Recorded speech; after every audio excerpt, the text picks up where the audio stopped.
right. Well, that said, I'd like to introduce you to one of our team members, Brent Merritt. Now, Brent's been with us for more than a year, and we plucked him out of the user community. Brent's one of our P21 technicians. He works both on the infrastructure side and on the application side, and has really been a wealth of knowledge for our team in helping solidify our delivery and handle a whole bunch of different things. He's a longtime P21 administrator, brings all that experience to the table in helping our customer base. And he has a great background in infrastructure and architecture related subjects. And that's what he's going to be speaking on today on P21 infrastructure best practices. And with that, let me hand it over to you, Brent. All right. Well, like Brad said, I've been in the P21 nomenclature for a little over, well, right at about 20 years, a little over 20 years. Matter of fact, this year was my 20th year at the WUG. I've been on both sides as a consultant and as a end user. So I feel your pain in certain things, and I also see options these days that will help solve that issue. So with that, we are going to get started. Share my screen here.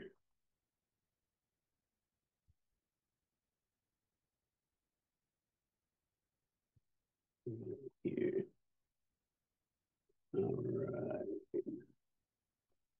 All right. Everybody, well, can I get notification that everybody can see my screen? You're looking good here, Brent. All right. So infrastructure best practices for the P21 ecosystem. We all know what that is. Some reside in the desktop version still. Some reside in the web UI. Some reside on premise. Some reside on cloud. It's a multitude and a collaboration with a small unity of group of P21 users, but a broad spectrum of how everyone has their system set up and, the requirements for their company, whether it be ITAR, government facilities, or, MRO industrial suppliers, or pipe fittings, or plumbing companies, electrical. It really, they all seem to work in the same perspective. There we go. So in the server management, you have your servers, your infrastructure, your application, change management, and server location. So your servers basically will house everything that, it's going to contain your data that allows everything to function. Your infrastructure is going to be your the way the servers are put together, the way the routers are put together, the way your end users are put together. The application is going to be your software that you're actually using, even if it's third parties. Your change management is going to be how you know what changed, when changed, and who changed it. Just in case something does go wrong, you know how to go back and take a look at it. Server location, that is a personal preference. However, in today's world, with the way that tornadoes and rain and everything else is coming to pass, I wouldn't call it the end of times, but I would say that server location is a big deal nowadays, especially depending upon where you're located, whether you're located down around Louisiana or whether you're located in Canada or up north or on the East Coast or the West Coast. It can all, the weather and everything else can affect you in that perspective. So, we'll get into the server location here shortly. So, server architecture. Most ERP solutions run in a three-tier model where you have your database, you have your application, and then you have your user interface web UI. The reason I'm not touching on the desktop version right now is because it is well on its way out, and the most current web UI is 2 years retro at this point. So the three-tier model keeps you from basically having everything in one basket and having that basket have the bottom fall out. So depending on the size and the scale and availability that you have at your disposal, like I said, the database side of it, your SQL, your application, your middleware, and then your web app. Having it on a single server, the old SPS days are not recommended in any way, shape, or form. That is that one egg, one basket, and the basket's got a hole in it. Then you're kind of just dead in the water. The way that we see a lot of end users now, to have those test environments, they'll actually have the 3 separate servers, which is 1 per tier. And really, with the new web UI, dependent on whether or not you are utilizing the wireless warehouse, the Epicor wireless warehouse, will depend on whether or not you require a 3-tier or a 2-tier. So with the 1 per tier, you've got your SQL server, then you have your middleware servers, your application, and they've actually consolidated a lot of the web UI into that middleware application.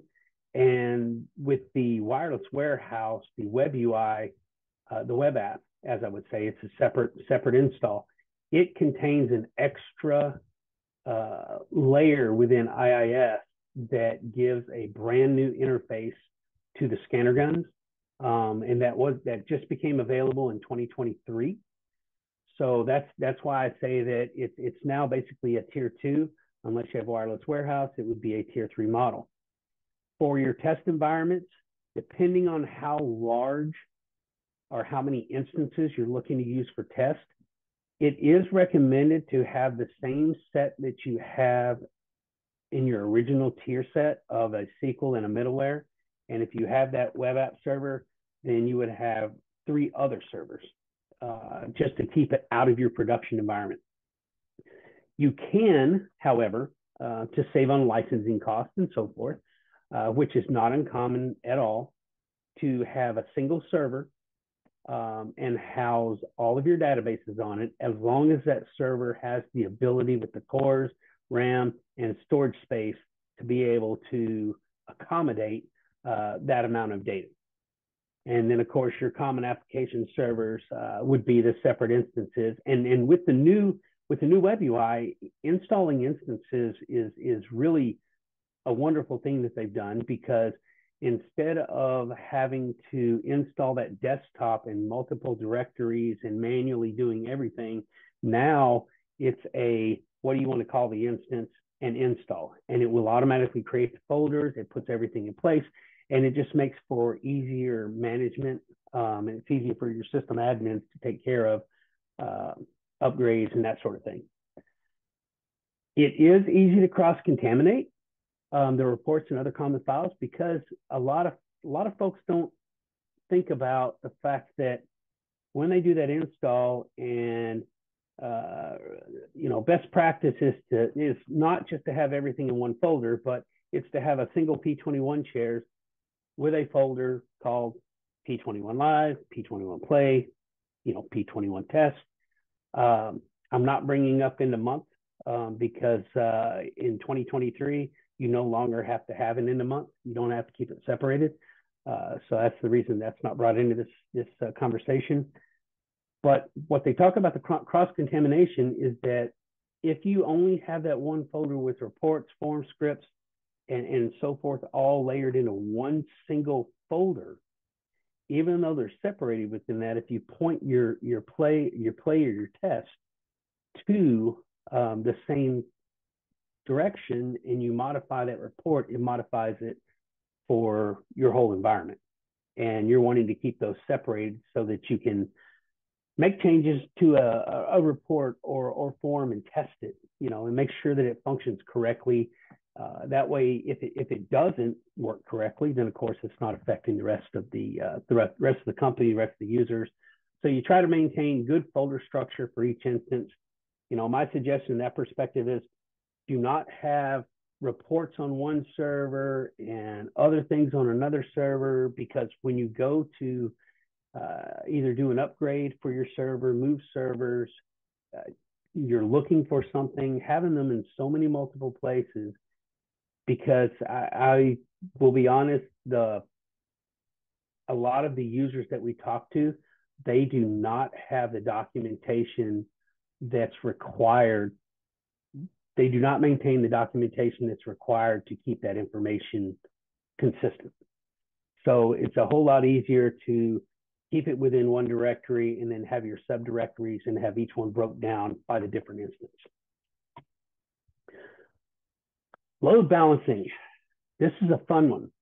So load balancing architecture can be internal versus external, which is your, and I'm misspelling of on-premise, I apologize. Internal on-prem or external load balancing, whether within the cloud, which is a software based. So load balancing applies to moving from a 3-tiered to an N-tiered. So what is an N-tier model? An N-tier architecture divides an application into logical layers and physical layers. So basically the layers are a way to separate the responsibility and manage dependencies so that it decides who has open space and who doesn't. And I don't want to overload the left side, so I'm going to put them on the right. So each layer has a specific responsibility. A higher layer can use services in a lower layer, but not the other way around. The lower layer cannot utilize services within a higher layer. So with load balancing, where you really see that is in the old RDS farms where you had 35 users. Okay, now we have 60. We add another server, but instead of having to tell where each individual user has to go by making that RDS farm or by having a load balancer, it automatically chooses which system has space and the available resources for that user to do their job and handle the process correctly. So like I say, in load balancer guides the user to the appropriate server. The browser speaks to the load balancer. It supports the ability to further fine-tune performance. So when you get to that point and you have everybody pushed out and their load balanced to the servers and you still have an issue with maybe speed or like a scheduler, you don't want the scheduler running on a middleware for that load balancing, you can move that out also, but it gives you the ability to fine tune the performance of your middleware servers so that they function better for the end user experience. And it's 100% invisible to the end user. End users never even know that you have a load balancer in place. What they'll understand is that one day they're slow, the next day they're fast. It adds a layer of security. This is a big thing today with the cyber risk and cybersecurity. The load balancer allows for identity management, multi-factor authentication, and security group management. Because when you go to hit that load balancer, it's going to hit it first, and that's going to control that identity management and the multi-factor for security before it will have to authenticate prior to getting to where it needs to go. So it adds a whole complete layer of security on top, which my authenticator is just, it's full of them. If you don't use MFA today, you need to look into it. There's several different ones from Duo. There's a ton of them. So to explain load balancing in a diagram, so think of it this way. Say you're at Embassy Suites, and this is an example that we use because we were at Embassy Suites at this point in time. And so we're leaving Embassy Suites, which is a public network, going into our Palo Alto firewall in Echo, which is our environment. It hits the Nginx load balancer. Now, Nginx is a software load balancer. It is not a hardware. It is a cloud-based load balancer. When you come into that, it then chooses which one has the resources to accommodate you. Once you reach that middleware, of course, then you have access to the server. And as you see, this situation here is based typically for up to 120 users. I know Epicor recommends no more than 70 to 75. I call 60 just so not to have that issue. But you hit 60. When you go above 60, you need to add another middleware server. You can only have one scheduler. So you can have a scheduler on a separate middleware server and then just have 2 middleware servers and keep the scheduler out of the equation for that load balancer. And that way, if you have a lot of reports running, a lot of scheduled tasks running, then it won't affect your end user process. And as you can see, once you're inside, you have access to DocStar, TPCX, Comp Ratio, Tableau, Conveyance, Reward Works. I mean, the list goes on and on and on. Legacy to web. This is something that I know a lot of folks have been very shy about. Most of it is just from the fact of change, not so much as far as the upgrade. But if you have not gotten into or have not built you I call it a legacy web UI. As we said, 21.1 is the last side by side with the desktop. It's the last one that you can run parallel. It does have bugs, so if you're going to it, be prepared. However, if you want to be able to run them side by side, it is possible. I don't know how long that Epicor will maintain those files, because 4559 is going to be it is the last version that is posted, and they have not posted anything else on that version for the last almost 2 years. And I don't know how long they will maintain that file out there, those files for that, because they still have the desktop files and the web UI files available on your Epic Web. So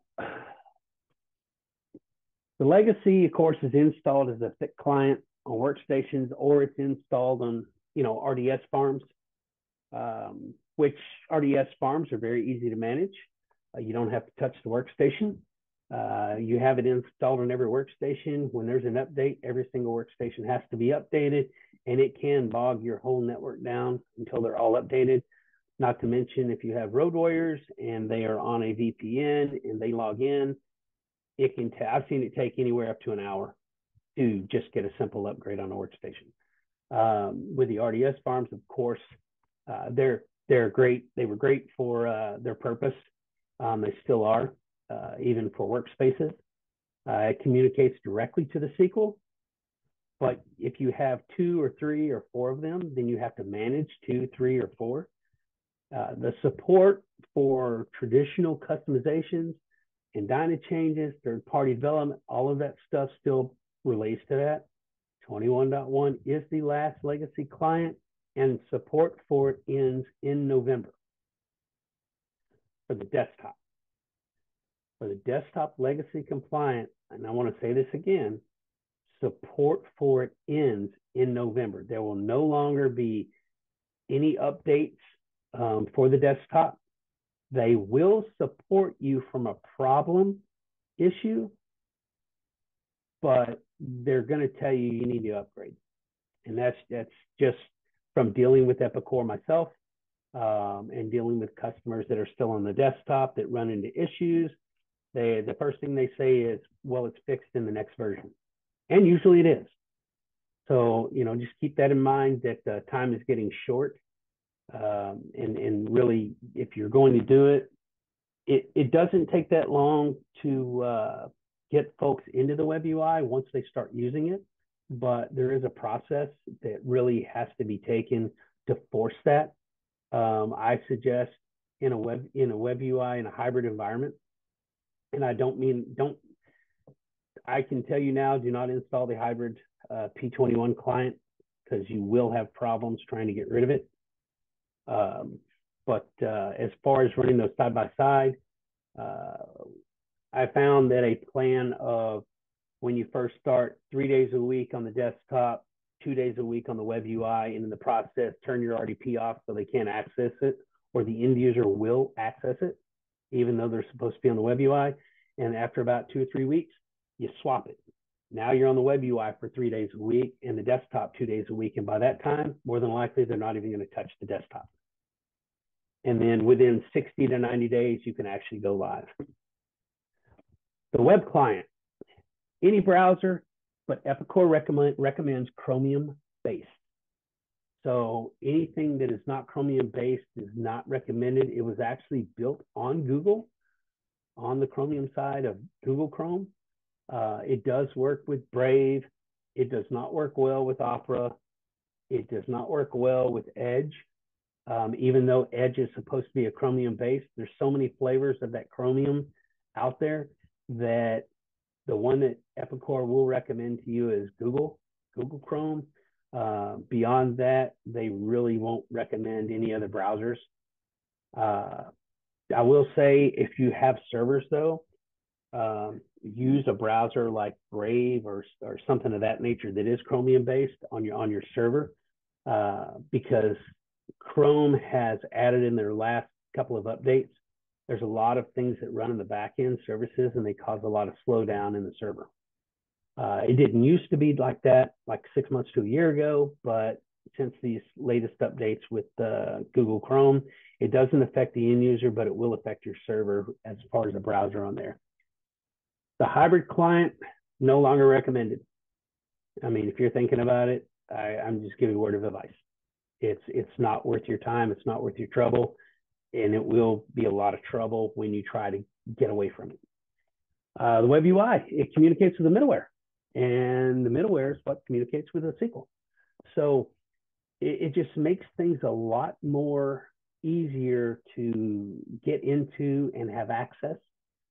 So, you know, and the growing support for from developers. So most of the third-party developers that we've spoke to, especially like at the WUG, they have either partnered with somebody with an API or they've made their own API.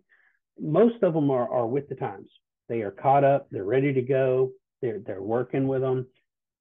You know, current and future development and support from Epicor and those third parties is going to continue. I mean, I just don't, they're not going backwards. They're moving forward. And so far with 2023, I would say Epicor finally actually did a really, really good job. And I have not seen any pertinent issues that really just come down on somebody. Whereas in 21, there were issues, 22, there were issues, 22.2, but 23, it's faster than all of them that I've seen.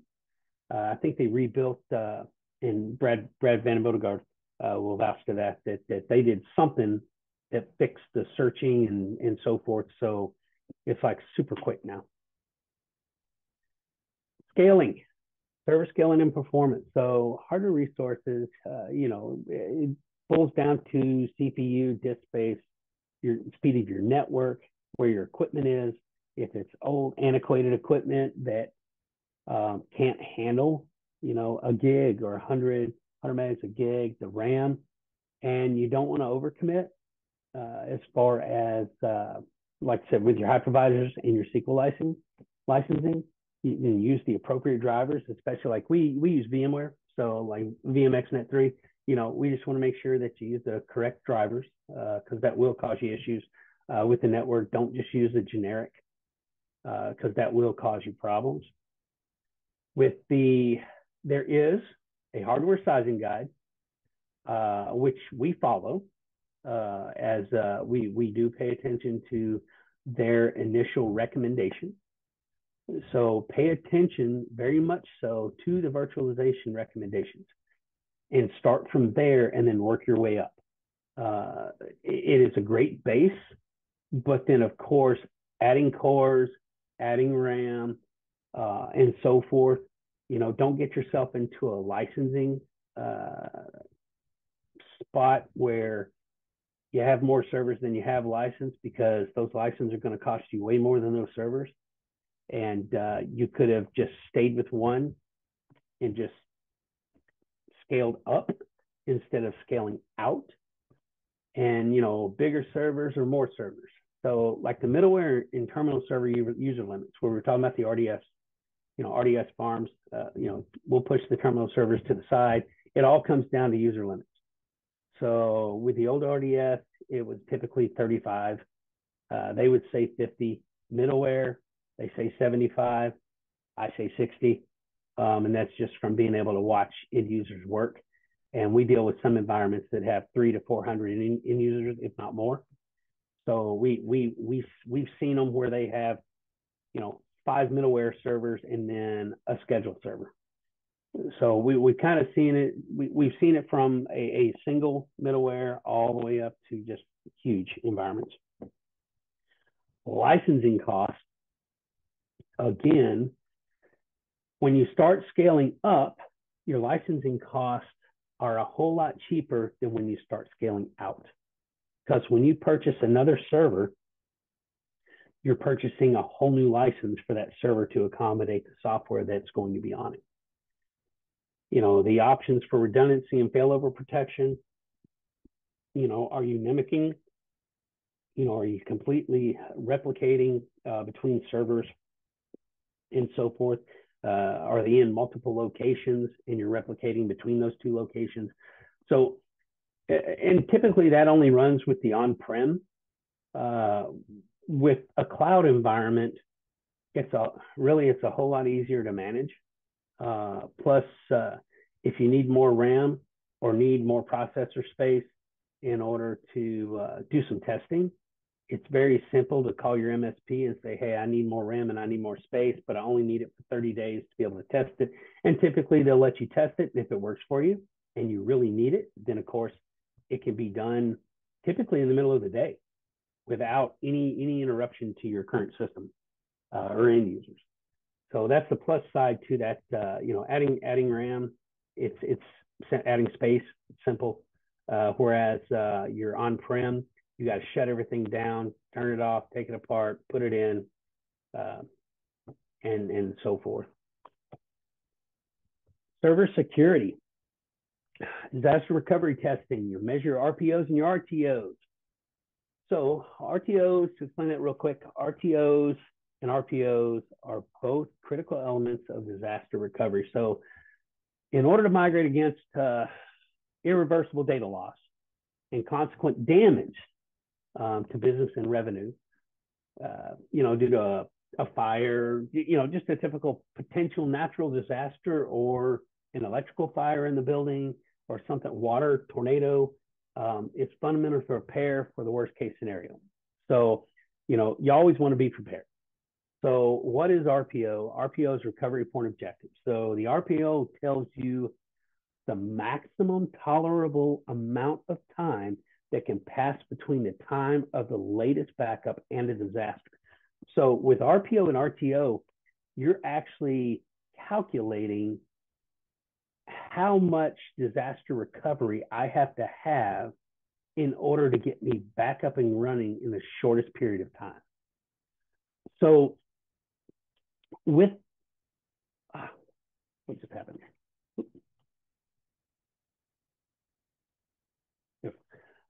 So by calculating, you know, your RPO, you know, you can look at how frequently the backup needs to be scheduled. Let's see what else. Maximum amount of data that an organization, you know, that you can afford to lose, which nobody wants to lose data. But how much data can you afford to lose without just completely shutting you down? You know, with the RTO, that's your recovery time objective. You know, it's related to how much time is needed to bring a disaster affected back up online. So while the RPO looks at the retrospect, or the RPO looks at the retrospect, the RTO looks actually forward to the future, and it's measured in the recovery time and how much time that a specific application can tolerate to be down.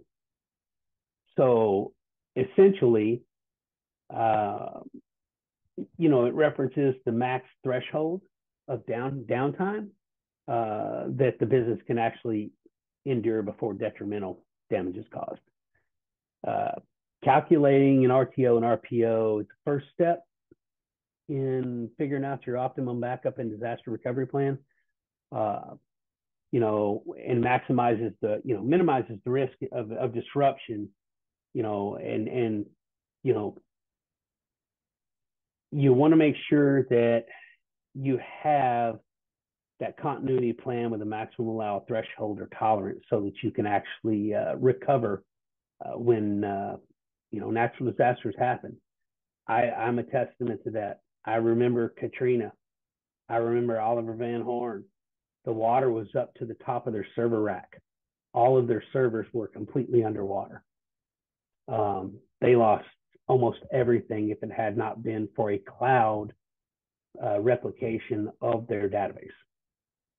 And we're talking hundreds of years worth of information. Infrastructure management, service clients, how are they connected? Your topology within, within your building, if you're in a office environment, as compared to working from home environment, or multiple branches, your sales folks, how their data is connected. So with the protocols, with the new web UI, an SSL is required for the middleware, for the web app, for the edge agent, for printing. If you're going to be doing network printing, it's required. And you don't get to do an SSL for a lifetime anymore. It is now 1 year max. The lifetime does not exist anymore. The 5 year doesn't exist anymore. So you have to make sure that you keep track of that SSL, because your system will stop working when that SSL expires. Storage, you have your direct access, your DSD. These are your fixed, you're on-prem, they're removable. You can pick them up, hold them in your hand, throw them around. They're your typical solid state drives and so forth. And then you have your SAN, which is a storage area network, which is a storage device. It can be accessed by multiple servers, providing a shared pool of space. So that's going to be like more of a SAN's more of a cloud. You can put an internal SAN in based on the size of your company. However, within the cloud environment, you have a whole lot more usability for things, and it just makes the ease of move of different things just a whole lot. To me, it just makes life a lot easier. You look for your network latencies. The web client is always thinner because it's browser based, as compared to the desktop. It can be tied to the memory and the processor on your computer itself, not to mention the memory and the processor that you're logging into the SQL. It can depend on the network speed of your actual network, from the wiring to brownouts. I mean, you name it. The legacy connections, you've got your ODBC, and web query has moved to cloud only. Actually, RubberTree's web query is no longer on-prem. If you call them, they will support you. However, any new installations they are doing are 100% cloud-based, and we just worked with them on a few of them, and pretty nice. I will say that. SSRS, now within the web UI, the SSRS is a whole lot easier. You build it, you stick it, and you have it. It's not as intrusive to the SQL database as it used to be. So it makes reporting a whole lot easier, and everybody loves an SSRS report compared to a Crystal report. Data admin, memory management, transaction log management, the backups, the security and performance check. So ways to lose your SQL, you can look at that website right there. Brentos are. Transaction log management, you're really wanting to keep certain TLs backed up. Usually some do 15, some do an hour. That way they can be restored and you lose minimal amount of data. CPU management, Synodeland, business process, LASSO. Getting the right CPUs with the right cores, just to be able to keep up with it. Your index optimization, monitoring, clustering, IS tuning, SQL tuning, application middleware tuning. I'm not going to get a whole lot into the database administration. Brad Van will be speaking on that here shortly. Your ERP application management. So the middlewares will contain IIS, and actually 2023 requires .NET 4.8. It will not work without it. But within that, of course, your log file management, app pool, recycling, the RAM recommendations, the app pool logs, the SSL cert maintenance, and the worker process recommendations. So in the middleware setup, you have the option to increase those worker processes. What I see sometimes that needs to be tweaked is when the system does slow down, and if you go into task manager and processes, you will see worker processes probably eating it up, and typically it's someone running a open-ended report. If you're looking for a P21 tuning guide, these 3 KB articles, the 371, 354, and 345, those are all good tuning guides that Epicor does put out. You can find them in Epicor. And log disk management, monitor your free space, you know, your IIS logs, your P21 logs. You know, you may, one of the things that some do is restart IIS every night. It doesn't hurt the system. It's better than restarting it. I mean, if you can restart your whole server, hey, more power to you. Especially if it's virtual. If it's on-prem, I wouldn't suggest it because it's really hard on the server itself. The app pools are separated so granularly that you can just right-click and recycle a single one. Like for prime example would be for Edge Agent reporting. You can just recycle that one piece if it stops working, and it'll start working, and nobody knows the difference. SQL translogs, you know, just make sure they don't get too big. Change management, something a lot of people don't have. Who changed what, when, and why? So, you know, you make a change, and like it says here, intended and unattended fallout. So if you don't have the documentation of what you changed, how are you going to reverse it? So make sure that when you do make changes, implement a change management policy that requires not only just one guy in the IT department to make the decision of what they want to change, or because an end user asked for it. Make sure that that change management not only is feasible for everyone and not just one individual, because it'll be a lot of lost time if they use it once and then it goes away, or that one change affects multiple other departments and multiple other end users. So, I mean, even like I say, even you stick an Excel spreadsheet or a OneNote, or you build yourself a change form and it goes into a separate database table, just some way to be able to test, you know, to be able to check it from, you know, this so-and-so, it was approved, we did it, we tested it, results, and now we're putting it into production. Quote to cash, got to test changes, make sure it's going to work. Doesn't work, go back to the drawing board. Upgrades, patches, and fixes, patch management. And, you know, you don't always have to be on the top end of P21 as far as the highest version, but try to keep yourself at least one version behind. I used to always make a joke as an end user and as an IT manager, let everybody else be the guinea pig. Believe it or not, Epicor has a set of companies that are end users that are on what they call the beta program. And the beta program, they get all of the latest and greatest, and they actually tie it to live data and they beat it. And they find what's broke. And sometimes it gets put out and it still has things that don't work. And then they go and they add a patch, just like they always have. And sometimes it's a one-on-one fix, but you know, don't get so far behind that the upgrade will cause you issues. And it is today we're seeing that a lot with people with 12.18 and 12.19 trying to go to 2022 or even 2021, that it takes a lot more effort to do that upgrade than it does if they had continued to go along with the proper upgrade path.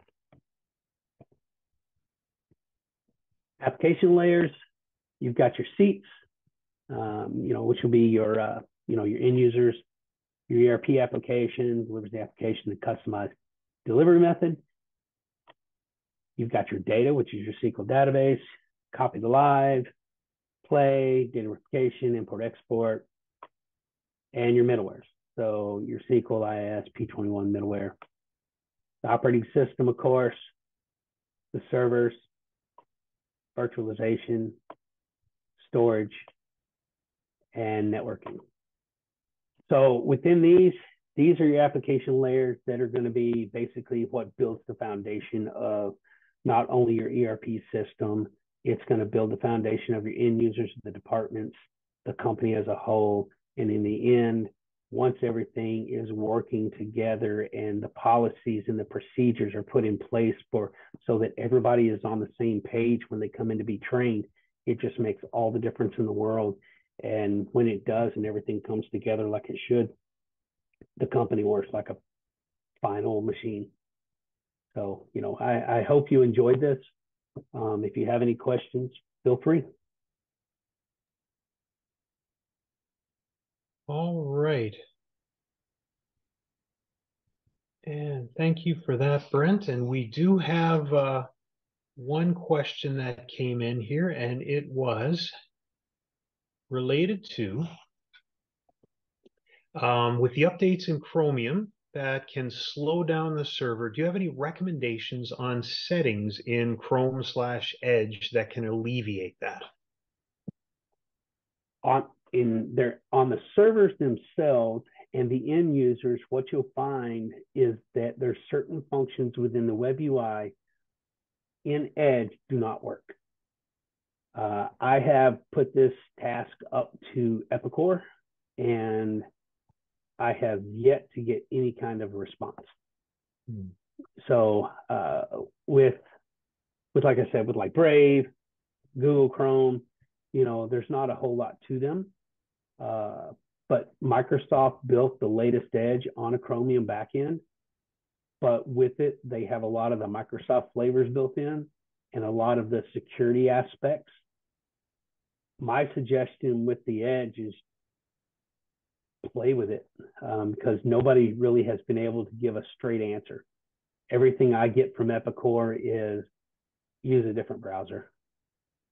So I tell a lot of customers, if you like using Edge, use Edge for your everyday web stuff, but use Chrome or Brave, something of that nature, for P21 for the web UI. Okay, great. Got another question that just came in. Asked, could you go into more detail on the WWMS requirement for having the web app installed? Up until hearing this, we've only had the middleware and SQL layers installed, and the UI users are hitting the middleware directly. That is correct. So basically, what happens is there's that third layer. If you look in there, there's three files. There is, of course, your SQL database file. There is your middleware, well, four files. Your SQL file, your Crystal file, which is your forms. Now, from the application, there's the middleware and there's the web app. So in the middleware, right now, not being on 2023, you're fine at this point. You will be logging into the same exact web UI as the end user sitting at a computer, and it is very cumbersome for a scanner because it's not designed or built that way. Most people are having to adjust the screen in order to even fit it. You do have to have the Edge agent installed, of course, to be able to print. And that is because originally the Edge agent was designed for wireless warehouse through the SaaS model. However, people have been using it not only to print across their network, but to also utilize printing out of the scanner. Now with 2023, if you install the web app, it actually installs another site in your IIS called P21 WMS. And when you go to that site, instead of it looking like the desktop, it comes up with a login in the middle. And then when you log in, there's 4 buttons. There's a receiving, a picking, I want to say an inventory, and another button. And when you click on picking, it gives you the option of a drop down. And that drop down think of the old RF mode with the drop downs. It's kind of mimicking that, except that it's designed specifically for scanner. So it has large buttons, easy drop downs, and it functions just like it should, without having to squint to see the screen. Because it does. When I saw it, I'm like, okay, finally, this is awesome. This is great. And everybody that I've introduced it to that are testing it or using it now, love it. So, if you're looking to help your people in the warehouse, have them, get you a play system on 2023 or test system and have them test it. They'll really thank you for doing it. So, okay, so I had one more question here before we go to break, and this had to do with .NET versions. Question is, upgrading to .NET versions, are there any risks? Can this break anything, and do you need to go through a testing process? it depends on the version you're on.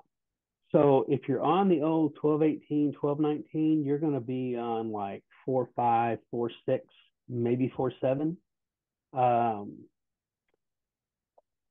Do not uninstall it.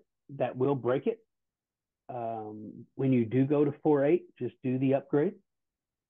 I have had to go back and fix for someone who just thought they needed to uninstall the old one to install the new one. And when it did, it took the whole thing down. You couldn't even get Server Manager to show up on the server. It was a complete rebuild on the back end with command line and PowerShell. Oh, so dear. when you, in matter of fact, Brad, this was like 3 days ago. So it's still fresh in my mind. I can see that. So 4.8, there's no problem with it. If you try to install 2023, it's going to tell you this requires .NET 4.8. You just go out, download it, upgrade it. But if you're looking at your live environment and you're not planning to go to 2023, do not upgrade until you do.